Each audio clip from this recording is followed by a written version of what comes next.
Well, this is the week that people are starting to think about getting together with family, having a nice dinner, maybe watching some football at some point throughout the week, and sometimes celebrating Christ and his birth. And we do not know when the birth date was, when he was born, and probably some would say it was more towards the spring. But we know that a lot of people are remembering at this time. So it's not really a Christmas lesson, but it's a Seeking Christ lesson.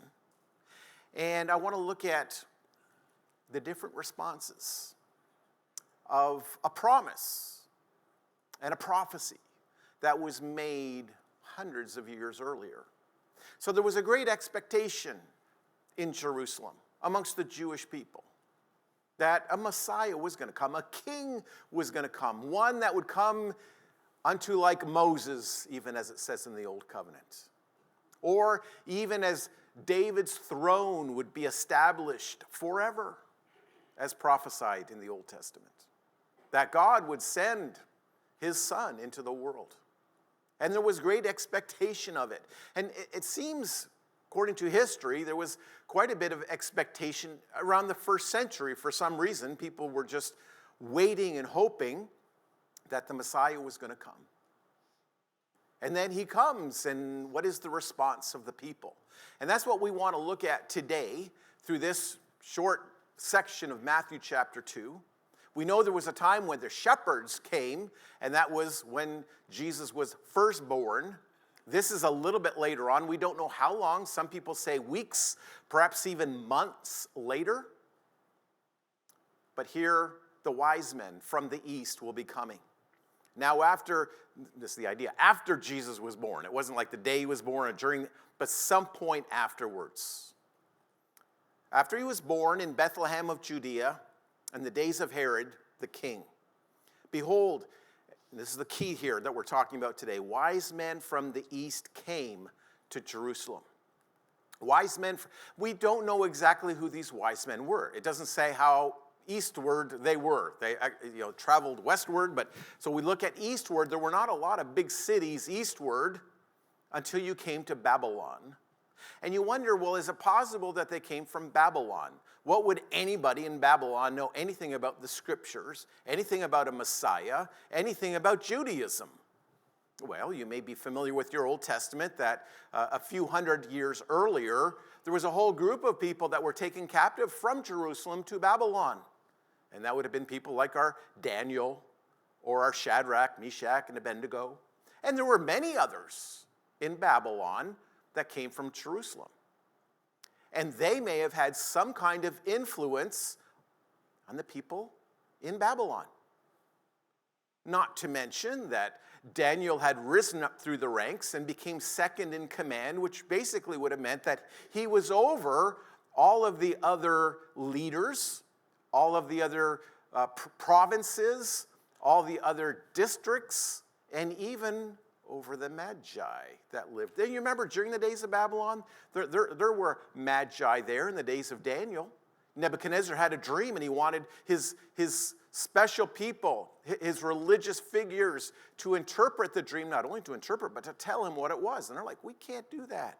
Now Daniel could, we find out, but the Pharaoh, the king, the leader of Babylon was expecting these gifted men, spiritual men. We may say the word magi, this uses the word wise men, but magi does kind of have the word magic in it. So they were kind of considered magicians, but they were also considered people that could understand the future.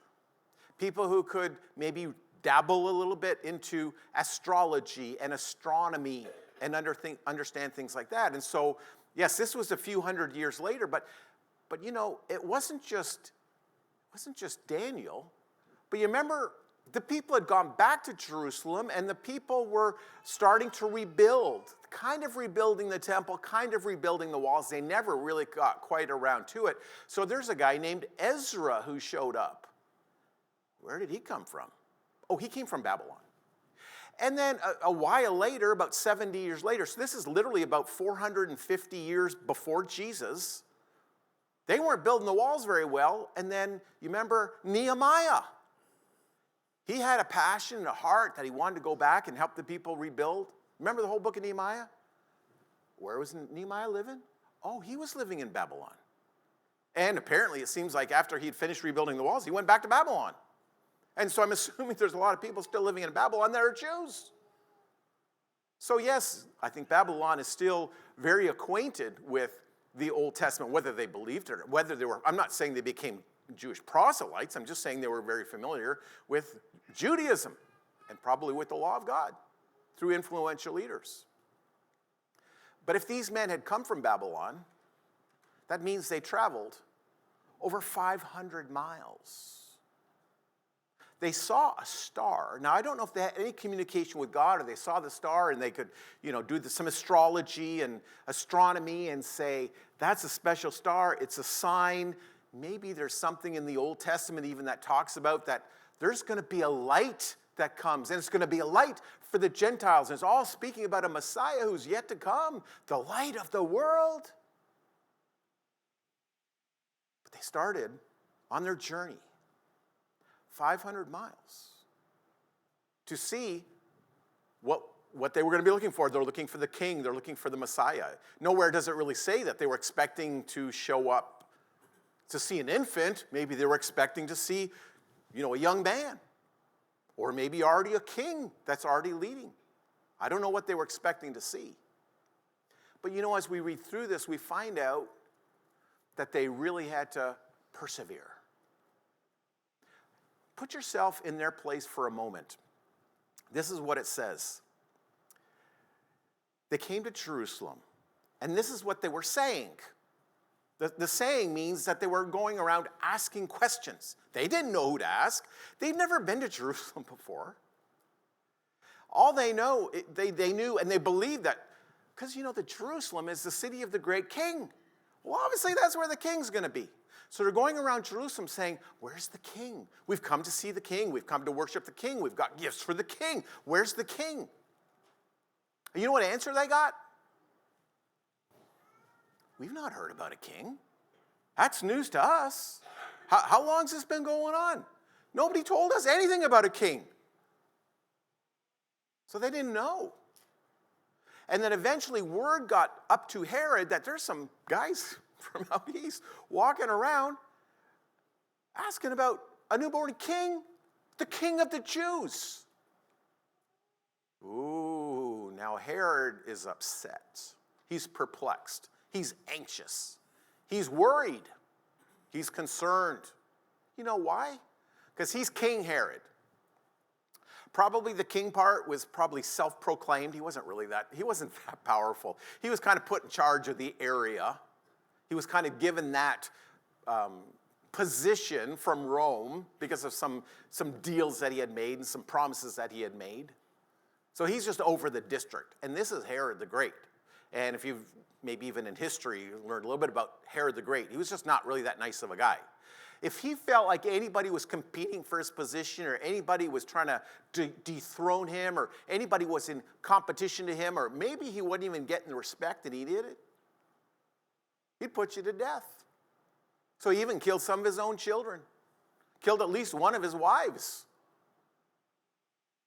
He killed a lot of people.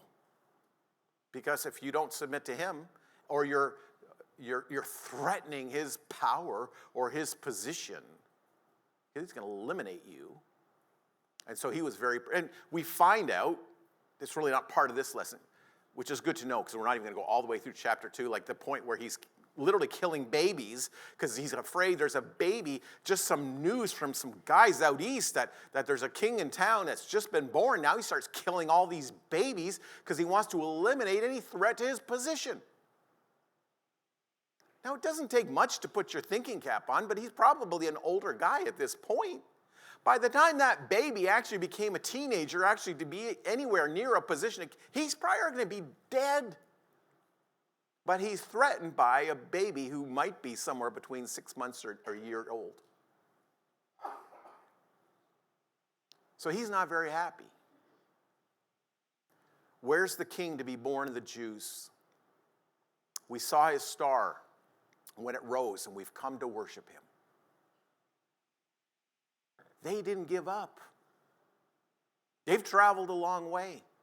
I don't know, it would have been easy to say, we're in Jerusalem, we're asking around, we know or we've heard or we believe, but no, everybody else is clueless about a baby that's the king of the Jews.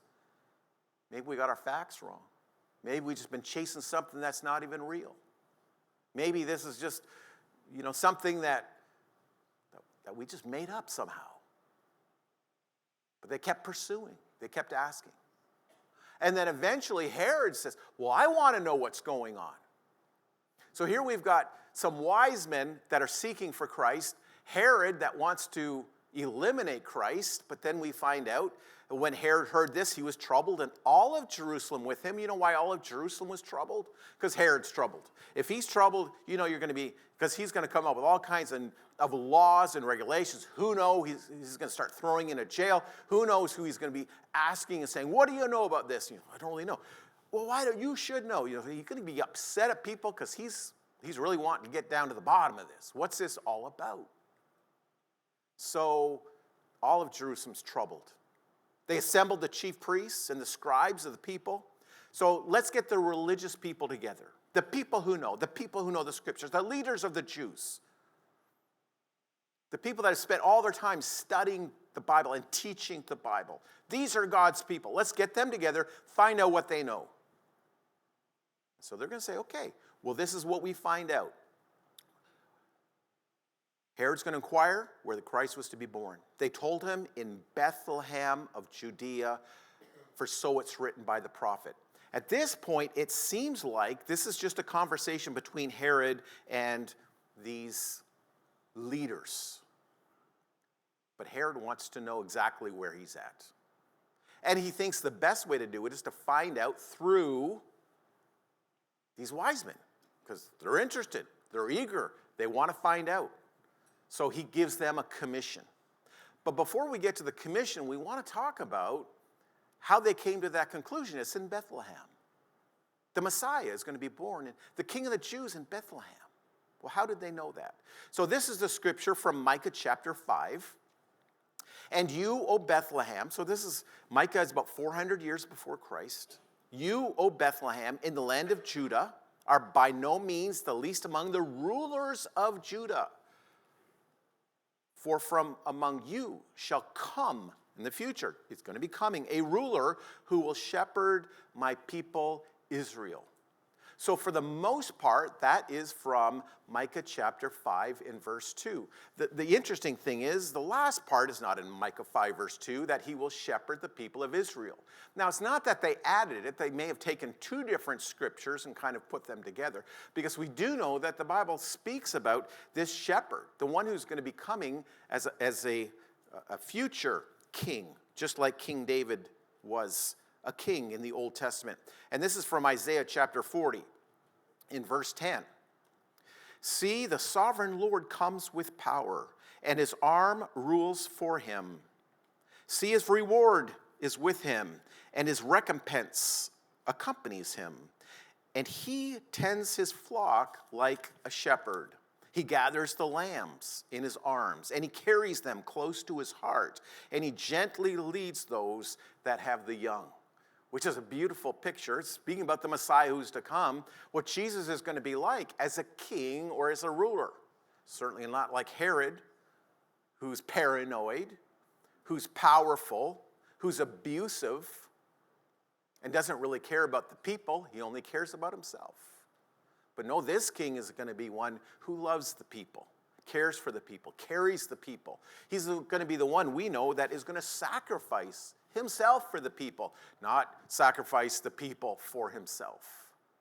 So this is going to be the one who's going to shepherd the people. But it's going to be in Bethlehem. So the other interesting thing that you may think about, because I don't know if they're just quoting this or they thought, yeah, there's something in Micah, let's go back and read it. But literally when we read Micah, the end says something just a little bit different, where they use this, the ruler of who will be a ruler, and he will shepherd my people Israel. yeah, that's important, kind of added in, maybe from another scripture, as we were saying. But it actually says at the end, whose coming forth is from old, from ancient of days. Now that kind of sounds like he's like coming in the future, but he's from way back when. So he's not just going to be born as a king, he is going to be pre-existent. He's coming from God. He's coming from heaven. He's one who is the Ancient of Days in the Old Testament, speaks of God, the Father, the Holy One, who is forever been and forever will be. No beginning, no end. The Alpha, the Omega. He is the Holy God. This Ancient of Days. Now, you understand, they may have just left that part out because they're talking to Herod. And Herod's not going to be very happy if you're saying, oh, be careful with the baby because it's God. And you don't want to get God mad at you. You don't want to be killing his son, right? So I don't know, maybe they just left it out. But we know that the prophecy speaks clearly that this one born in Bethlehem is going to be the Son of God. He's going to be the Messiah. He's going to be the one we are familiar with, we become to know is Jesus. He's the one from Ancient of Days. So then what happens? The wise men, or the magi, when they saw the star, so the star is actually going to start leading them again. They're in Jerusalem. Kind of makes sense he'd be in Jerusalem, but the star reappears. We don't know much about the star. A lot of people there's a lot of conjecture. Some people are like, what planetary things were happening in the universe or in the skies, or and what did the star look like? How big was it? How far away was it? How is this star leading them? We don't know at all. But God is leading them and guiding them to where they're going to find Jesus. When they saw the star, they rejoiced exceedingly with great joy. I mean, maybe that's the key to this whole thing. Like, maybe that's the lesson. Wise men from the East, probably not Jews, probably not that religious, probably didn't know much about who God was, and probably don't really know a whole lot about the Messiah. But look at the response. They rejoiced exceedingly. They weren't just a little bit happy. They weren't just like, oh, I think that's it. Yay. Or let's give a hand clap. Or let's have a short prayer. Exceeding joy. Rejoice exceedingly with great joy. How do you minimize that joy? It's kind of like, it's beyond what we can even imagine what their joy was like. I don't know. Have you ever rejoiced exceedingly with great joy? I mean, I think the only thing that maybe you could consider is maybe at the birth of a child, right? Because that is a joyful situation. But, I mean, when you get a new job, it's like, that's great. But it's not rejoicing exceedingly with great joy. Or, you inherit $1 million from rich uncle. Still not rejoice exceedingly with great joy. It's like, this is wonderful. But this is the response of saying, we are going to go see the king. And at this point, I'm not sure it's still what they were expecting. What are they expecting? Maybe they didn't know what they were expecting. Or maybe in their mind, they thought, yeah, we're going to go see the king. The next part, and going into the house, they saw the child with Mary, his mother, and they fell down and worshiped him. They get to Bethlehem. The star leads them there. They look at this house. We don't know all the details. The question is, has Mary and Joseph stayed in Jerusalem all this time? Now, if it's only a few days, not a big deal. But if it's a few weeks or a few months, they may have stayed in Jerusalem, or in Bethlehem at least. And where would they have stayed? Well, it was the city of his hometown. He's probably staying with relatives. Now you say, well, why was there no room in the inn, which was probably a house? It probably wasn't like Super 8 or, Best Western. It was probably a relative's house. It's a place where you stay. You go and visit. Well, why was there no room? Because they didn't make reservations. They forgot to do the whole hotel.com thing. Right, so how would they even tell them, we're coming? So by the time they got there, yes, the place is full, probably with relatives and friends and things like that, so they had nowhere to stay. But after the census, everybody else goes home. They may have stayed. And so now they're in a house. They're not in the barn, in the manger for like months, right? Now they're in a home. But I don't think it's saying they were in a palace. Which, wise men is kind of like, not what I was expecting. Just somebody's house. Okay, we can get over it. I don't know what's going on here, but kings are usually born in palaces. Kings are generally born to royalty. Kings are usually, are welcomed by all the people. And nobody even knows he's here, but we do, at the house. And so they go in. And I guess as they're looking at the baby, they kind of look and say, well, here's like an ordinary woman. Like, I don't think at that point Mary all of a sudden became really rich and she's got all these robes and crowns and everything else like that. She's like a teenager, and she looks pretty ordinary, and Joseph is there. Probably doesn't say he was there. Maybe he wasn't there. But you know what I mean? It's like, this is not what we're expecting. But what did they do? They said, this is what God's done. We're going to worship him. We're going to fall down and we worship him. And we're going to open our gifts. Treasures, it says. They offered him gifts of gold and frankincense and myrrh. And so we sometimes sing the song, "We three kings of Orient are." Probably not from the Orient. Probably not kings. Probably more than three. So sing it if you like. It's okay. It's just stretching the truth. Because just because there's three gifts, it doesn't mean there were only three kings. I mean, they may have had, a lot of gold. So you may have had 5 guys giving gold and 8 guys giving frankincense and 1 guy giving myrrh, because I don't know who gives myrrh at a birthday party. But so we don't know how many were there. It's not just the 3 guys on camels like you see. And it's probably not during the manger scene. So some people say, if you've got the manger scene on your fireplace, with the shepherds and the wise men, then today when you go home, could you just take the wise men and take them up there and put them at the other side of the mantle of the fireplace? And then, you've got it a little bit more accurate. They're maybe on their way. As a matter of fact, if you do all your math, they may have actually started traveling before Jesus was born. They may have seen the star, depending on how much time you actually are going to give these guys to get there. Because it does take quite a while to travel from Babylon. I was looking at Babylon to Bethlehem, about 500 miles. In Ezra chapter 7 and verse 9, Ezra did that trip. Took him 4 months. That's quite a while. Took them 4 months to make the trip. 500 miles. But this is their response. They had great joy. They just wanted to worship. These are people that are passionate.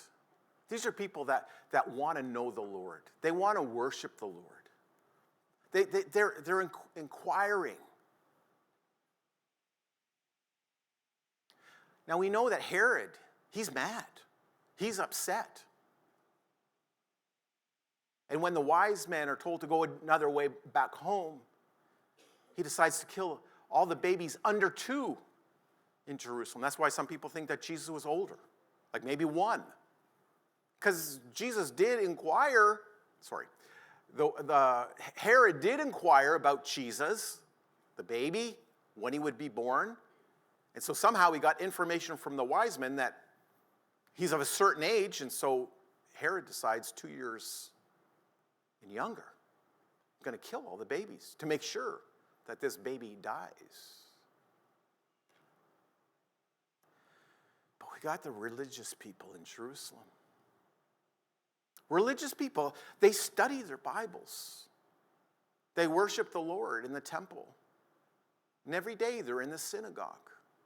And some of them are even offering up sacrifices for the people on behalf of their sins to the Lord. And these are people who pray and who intervene and who spend so much time talking about, we want everything to be just right according to God and His Word and according to His promise and according to His plan. We want everything to be done. Today we would say in decency and in order. Where were they? They're still in Jerusalem. Well, you say, well, how far is it? Jerusalem to Bethany. 6 miles. Wise men, 500 miles. They didn't really know what they were looking for. Don't even know how religious they were. The most religious people in Judea stayed home. Couldn't be bothered. How did they respond? Indifference. You know, it's not unlike our world today.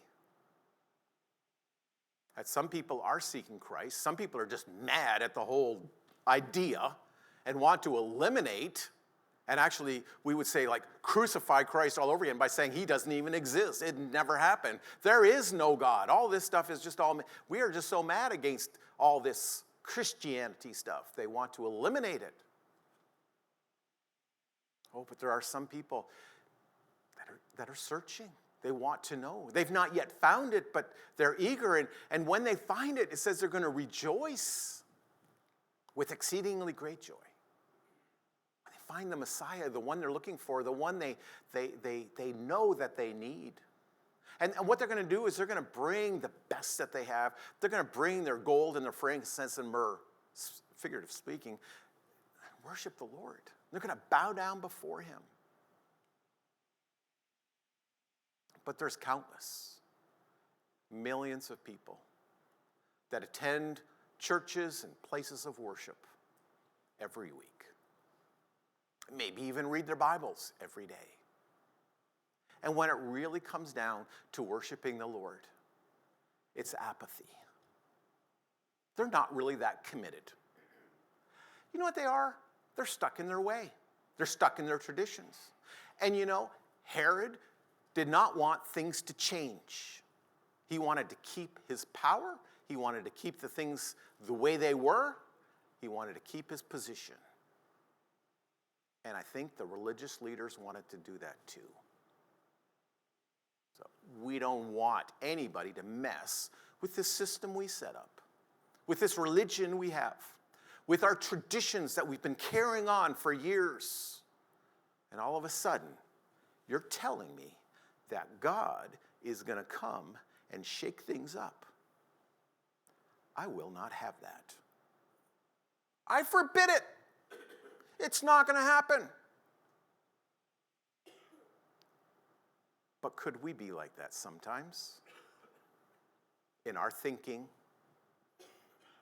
in our ways, that we're stuck in our ways? I know I'm like that sometimes. I kind of read the Bible and I know what that means. Yeah, we studied that before. We studied quite a few times in Bible class and studied it, when I was at the Bible college and, little kids, and we studied that when we were young. And I know what this is saying, and I know how this applies to my life. And I've got it all tied up in a neat little package that I can just carry along with me. But, sometimes God is saying to me, you need a change in your life.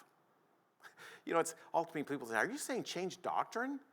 No, we don't really change the doctrine. We just look at the doctrine and say, I'm not really applying this to my life. Right? I mean, you sometimes in church, you even get troublemakers, like Dave Bem, who this morning around the Lord's Supper says, if you want to be my disciple, you need to take up your cross every day and follow me. I thought I just had to take up my Bible. Now, what do you mean take up my cross? Well, Peter, you got to die to yourself every day. I can do that. And then you say to me, well, does it hurt? And I say, no. Listen, if being crucified doesn't hurt, you're doing it wrong. Right? You're not crucifying yourself. Crucifying yourself means I'm going to die. I'm going to humble myself. I'm going to empty myself. I'm going to give up all of my own personal agenda, all my personal ideas, all the things that I love and I care about, and I'm going to give that up for the Lord and for the benefit of other people. So I can serve people, and I can love people, and I can encourage people, and I can teach people. I can be involved in people's lives. That's hard. Especially when you've kind of been stuck in living your life, for the most part, is that not how we live? We live for the most part. I live my life for myself. And listen, once in a while, I'll throw you a bone. I'll help you out. Now, if I have time, and if I feel like it, and if you're not on my naughty list, you're not getting help from me if you're on the naughty. You know what I mean? So, what about this? Die to myself. Take up my cross. And follow Christ. How am I going to follow him? Just means I'm going to read the way Jesus lived and say, boy, that looks pretty hard. I don't want to do that. But I need to do it. I'm going to do it. With God's help. I'm going to pray to God. God, help me to live like Jesus lived. Sometimes it's hard to really worship the Lord. Exceedingly great joy. Bring the best that I have. Fall down and worship him. That's what wise men did. Not the religious leaders. Not the people in power like Herod. So we figure out, well, how does this respond? What do I do? So we're going to sing that song called, What Will You Do with Jesus? What will you do with him? How will you respond? Will you open your heart to Jesus to say, I need to learn more about him. I need to seek him. Wise men, they were seeking him. It took them a lot of effort to figure out even where he was. But you know what they did? They started by saying, I'm going to follow the light. Now, Jesus is the light. When you start being enlightened by studying the scriptures, right? You know, sometimes people today talk about being enlightened, and it's kind of like they somehow receive some kind of miraculous new knowledge. Well, that's not enlightenment. That's fantasy. But enlightenment's seeing Christ for who he really is. Through the Bible, we get light. We start learning. We start growing. But then right away, we start acting upon it. We start at least walking. The star is leading me. The light is following. I need to follow. I need to start moving in that direction. Not only what I believe, but how I'm living, what I'm doing, the direction I'm taking, the path that I'm on. It's all about the light. So we're going to follow Jesus because he is the light of the world. So if we can encourage you in your walk, if we can pray with you, if we can help you today to make a decision, say, I want to be in the light. I want to worship Jesus. I want to be a Christian. I want to surrender it all to him because he's worthy. He is God in the flesh, and he's come to save us from our sins. Let's stand. We'll sing this song. Let us know how we can be a blessing today.